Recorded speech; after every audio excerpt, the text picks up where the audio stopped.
Hello and welcome back. So finally we are ready to plunge into proper code and start working on a project. And today we're gonna do something very simple. We're gonna automate something boring, which is calculating molecular weights and calculating the volume we need to dissolve compounds that we weigh in to get a desired concentration, like 10 millimolar, for example.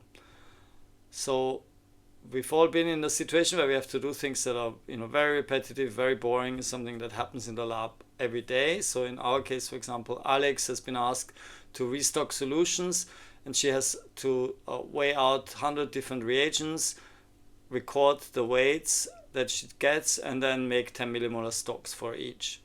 So that's a very simple calculation. You take the mass that you weigh out, divide it by the molecular weight, and then you take the result of that and times that by the concentration to get the volume.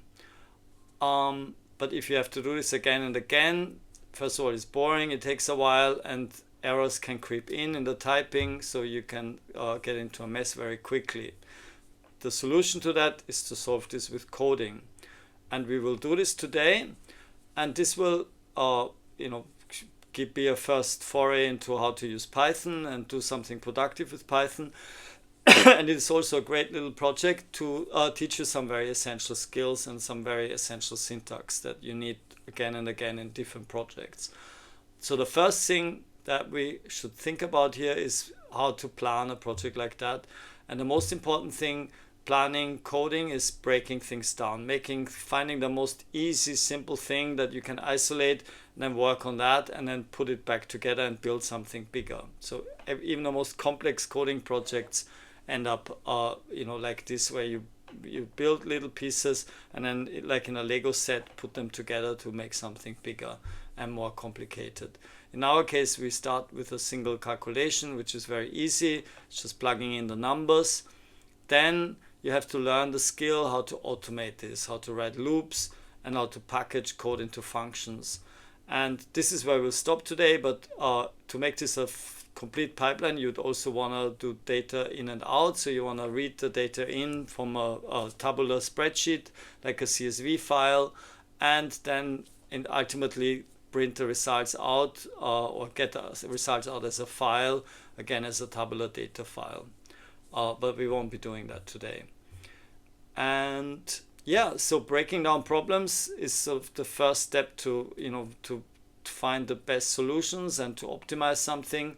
And the trick here is always to start with the simplest things, then work on the iterations, on the optimizations, make it fast, make it work properly, find all the potential errors, and then another really important skill you have to develop is to test everything, to make sure that everything works, test it against edge cases, and then plug it into the bigger pipeline. Otherwise, things fall apart very quickly. So in this way, a big problem becomes quite a simple task in the end, and it's quite fun to build because you see things grow and can work with functional things that work from step to step. Okay, and here we are to see already some code. So this is our first code. This is interactive, so you can run it. Here we get the output. So you may not understand what's going on here, what all of these things mean, but I'll just break it down briefly. This is data here, so we're supplying we have 3 different measurements that we want to calculate for. We have a standard set mass that we weigh in. This is just to simplify this. This could be 3 as well. And then we have an end concentration of 10 millimolar that we want to get.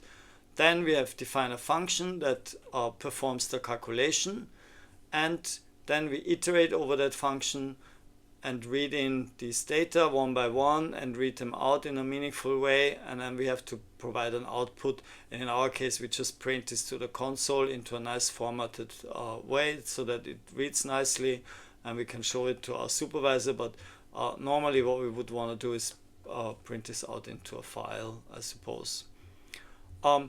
You don't have to be scared. You can interact with this. You can break things. So let's break this. It's always fun. So let's get rid of a list here and just put in an integer. This will not work because the function expects a list and not an integer, so we would get an error. We'll learn in the next lesson how to cope with that and not to panic when we see this. This is useful, this is not bad news, but for now we can just simply reset our code or reset the workspace, and that will bring things back into order, so that then you can run it again. So you can experiment, change different things, see what happens. This is part of the fun here, that this is an interactive lecture. So yeah, so what we want to do now is go through this bit by bit, and the first thing will be to just do the calculation on a single data point, and this will simplify this a lot. We can get rid of the concepts of functions and lists and iterators initially, and just worry about basic Python code. Okay, so this is what we see here. Very simple, a single step calculation. Also, actually, something I need to explain: when you write code, it's very useful to make comments for yourself and for others that read that code to better understand it. These reminders are really useful when you come back later to see what you actually wanted to do. You will be surprised how much quickly you forget what you wrote. So if you want to write a comment in Python, you add this hash mark here, and that will not execute, so the Python code will not take this into account. So you can write here whatever you want. And when you write your own code, it's very useful to take advantage of this possibility and really explain to yourself for each step what you wanted to do. Okay, so we've done this here. So step 1, calculate a solvent volume for one reagent. Here we're putting in the data. So this is a step called variable assignment, and we'll talk about that in a minute. The data types are also important here. So here these are floats, this is an integer, and then the formula. So we are using the variables here. We can plug them into the formula, and we get the output here, and then we can print the output. The printing and this formatted printing will explain to you in a bit as well. So we can run this again, and now we can interact with the code. So what happens if we want to increase the mass a little bit? 8.5, we'll probably need more volume. Yep, we need 2.48, and what would happen if we want a higher concentration? We probably need less volume. Let's try that. So yeah, we need a lot less volume because it's more concentrated. And let's change the molecular weight here to, what was it, 109, well, it doesn't really matter, but let's change that. Then we probably, oops, need less volume again. And yep, that's what happened here. So this is what we're going through now in the next steps. And again, now we have a quite simple one, but we can break this down into even simpler steps. And this is what we're going to do next.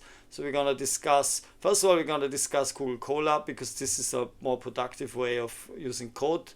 This interactive session in the website, they're quite fun and will help you to not get too bored during the lecture. But eventually we're going to use more and more Google Colab notebooks, so we'll introduce those. Then we talk quickly about variables and variable assignment. We talk about data types, and we talk about f-strings. So these are the 3 major concepts I want you to understand here. And we'll start this Google Colab session in the next lecture.